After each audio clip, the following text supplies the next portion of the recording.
First of all, I want to thank you all for being willing to listen to me.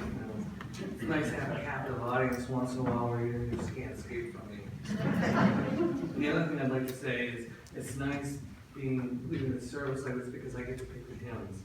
I gotta say, some of those are my favorite hymns, and I really enjoy them. I always thought when I was younger, if I was going to choose a hymn, I'd choose one that's like, "We love you, God, amen." I never thought I'd want a long song. But, maturity, bruise, patience, I guess.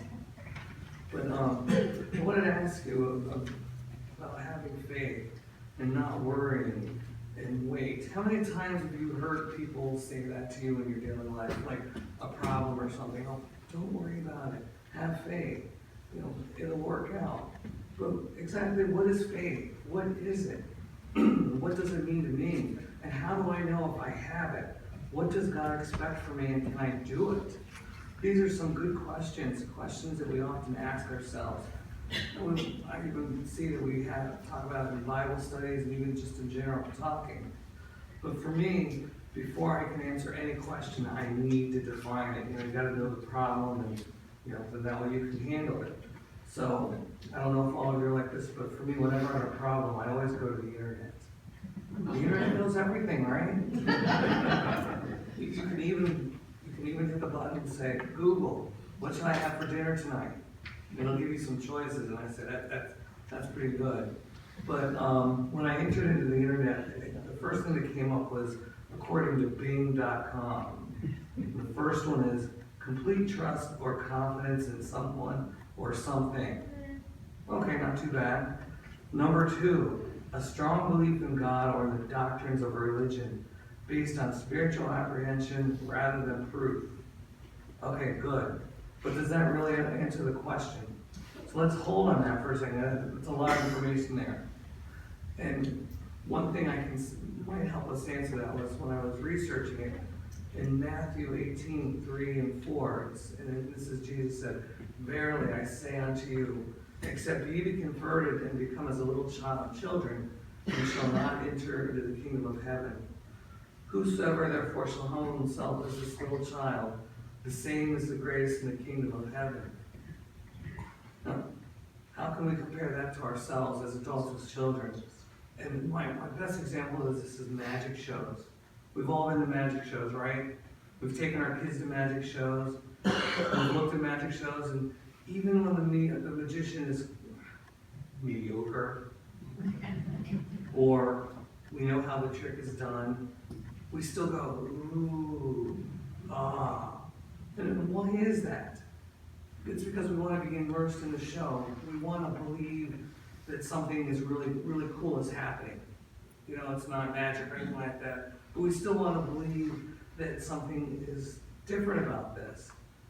So then why do we have so much trouble about having that same feeling towards faith? So I say faith is about believing in God, about knowing without a doubt that He's real.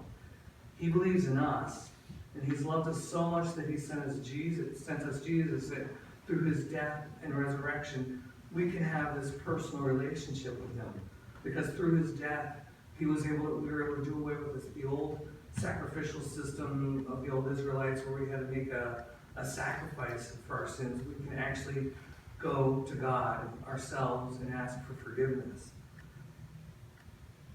But then as I was working on this question, and I always have questions, and something stood out to me from the Bible that really kind of exemplifies this, and it was from the Old Testament, from Elijah.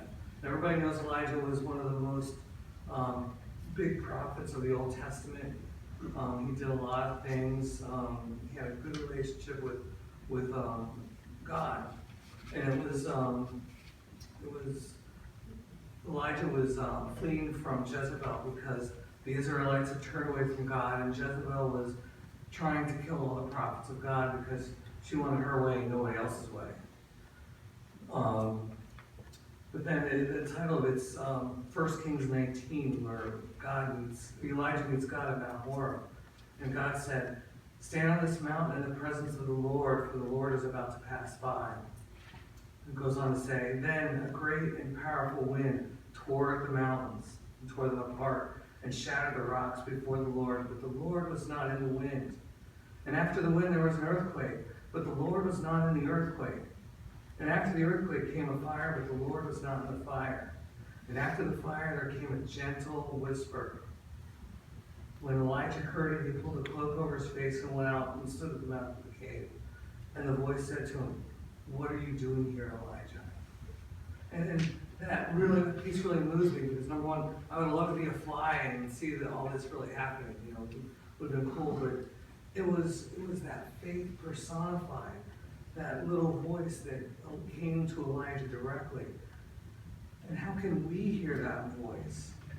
And I say, the way we can hear that voice is through prayer. Prayer is the physical manifestation of us having faith. It's the moment where we stop what we're doing, we shut down the world around us, and we talk directly to God. We open up our hearts, and we let our feelings out, and we talk directly to God. That is an amazing thing that we can do. And having faith comes from being able to have that conversation with God. A few years back, I was taking my kids to West Virginia for the family trip. My mom lives in West Virginia, so we go from here, from Wisconsin to West Virginia a lot, actually. And we were exactly at the halfway point. We were exactly halfway to West Virginia and halfway to Wisconsin. Everything was going smoothly so far, and then my car had a blowout. And how can I be, not any closer to West Virginia, not any closer to New Jersey or Wisconsin? I'm right in the middle. So I pulled over to the side of the road, and it was pretty scary at the moment, pulling over to the side of the road. And there I am sitting on the side of the road. I'm in the front seat. My daughter Gabby's next to me. Behind me is Abigail and Ryan. And I'm saying to myself, before I even got out of the car, before I even looked at this, I turned to the kids and I said, "All right, kids, here's the deal. I want each one of you in your own way to pray." So we all sat there in silence for a few minutes and we prayed. And I said to myself, all right, we need to have faith. I've let go and I've let God. So this is the results of our prayer and having faith. Within all that, the tow truck came, got us, and took us to Walmart. We deal with Walmart, got our car fixed. We got back on the highway. And through all of that, we were only an hour and a half late from our expected time in West Virginia. I'd say it's pretty amazing with everything in the world that can go on nowadays, trying to wait for a tow truck, Walmart, and finding where we are. But my kids were great. They didn't question it. They just stopped and they prayed. And you know what the saying with family that prays together. But I tell you the truth that trusting God can make us feel the most comfortable. But then we make the mistake of not fully trusting God. And why do we do that? Why do we not take the time to fully trust God? And sometimes I think about that. I was thinking, what does that? As a people, we like to be in control. We like to know what we're doing, where we are going, talking about whatever we need to. We feel like we need to have that control. But I tell you, that morning, I definitely was not in control. I was way out of control. So then how can we go through life with God leading us? As Jesus was saying in Matthew, we need to become like a child, looking at the world through a child's eyes. They operate on a different system than us adults. They operate in the heart. They look at something and they take it at face value. Us adults, we tend to think and overthink and overanalyze. But taking things at face value is without a doubt what we need to train ourselves to do. We need to get past our adult minds and stop analyzing things to death. We need to stop and try and listen for that little voice, like Elijah did, heard that little voice in the wilderness. In my daily life, I do encounter issues day by day. Some small, but how many of you say a lot of big issues? A lot of big issues. I try my best to turn them over to God and let God guide me through this. And my faith tells me that I'm not alone in this. Turning things over to God. I once asked my dad, my dad was a Methodist minister, so we got to have some of these great, deep theological discussions. Even though I was younger and a teenager, we got to have these great discussions. And my dad said, John, you need to turn these things over to God. Whatever my teenage problem was, he said, turn it over to God. I'm like, all right, so I turn everything over to God, yeah, John, turn everything over to God. Oh, great, so once I turn it over to God, I don't need to worry about it anymore? He's like, oh, not really. I was like, oh, great, Dad, I have a test on Tuesday, so you're telling me if I tell God, I'm going to get an A, right? It's like, well, no, John, it doesn't work that way, exactly like that. But we go through life trying to live our lives as Christians and working through these issues hand in hand with God. Trying to live a Christian life is what my dad was trying to get across to me, that living a good life, being Christian, being honest, is the best way to do this, and listen for that small little voice that guides you. Does everybody remember the Footprints poster that was out a few years? I love that poster too. It's a gentleman walking, he's in heaven, and he's looking back on earth, and there's a beach, and there's two sets of footprints. One is the man, and one is God's. And he's looking, and there's some spots where there's only one set of footprints, and the guy's like, hey God, some of those points there where there's only one set of footprints, where'd you go? That was like the worst point of my life. Where'd you go? And God looked and says, where you see one set of footprints is when I carried you. And that is a true statement, that God carries us through some of our most troubling moments. We may not realize it at the time, but when we look back and with that reflection, we can see how much our faith has led us, how much our faith has really supported us. So how we need to achieve that passion, that love for God. And I think back, though, a good example from when I also had another moment when I was younger. I'm originally from New Jersey, and there was this residential hospital for special needs children. And because it was a residential place, they had housing for the adults. For us adult workers to stay at. And I said, great, I'm right out of high school. I wasn't even thinking about college at the time. I wanted my own place to be away from my parents, do what I want to do, think what I want to do, great. So I got my apartment, my single apartment. I'd say more, not apartment, more of a closet. Because in this room I had one bed, one dresser, and one chair. But it was all mine. It was mine.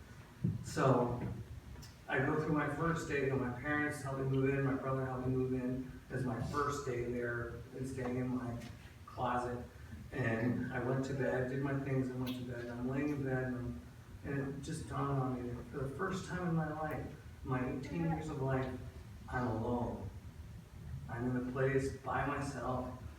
My parents are not a dad away or anything like that. And I don't know why I got so frightened by this, by being alone. But there I was, laying in bed, and I was scared out of my wits that I was alone. So I'm thinking, and I did what I always did, was I started praying. I asked Jesus, I'm like, Jesus, you're in this situation all alone. Please sit with me so that I can find peace and sleep.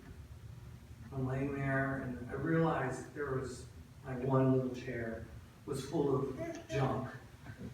So I got up and got out of bed and cleaned off that chair and got back into bed, thinking to myself, well, Jesus needs a place to sit while I'm sleeping. Tell you, I went back to bed and I slept the most soundless sleep I had, knowing in my heart that Jesus was with me.